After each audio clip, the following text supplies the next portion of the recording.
नमस्कार मैत्रिणींनो, स्वामिनी किचन मध्ये खूप खूप स्वागत आहे। मी आज बनवते लसूण फ्राय बनवते।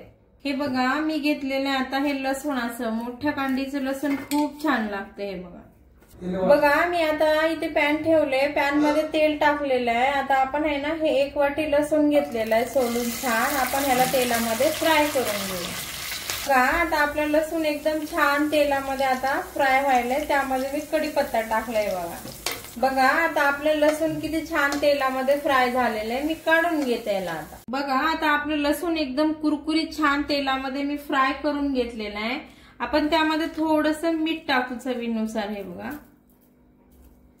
आणि थोडंसं लाल तिखट टाकू, हे बघा, आणि ह्याला छान आहे ना मिक्स करून घेऊ आपण। जेवण करताना तोंडी लावण्यासाठी खूप छान लागतं चवीला। बघा आता आपला आहे लसूण फ्राय तयार। तुम्ही अशा पद्धतीने नक्की लसूण फ्राय करून बघा आणि नक्की एकदा बनवून खा। मी बनवलेली पद्धत जर तुम्हाला आवडली ना तर नक्की मला लाईक करा, कमेंट करा, सबस्क्राइब करा।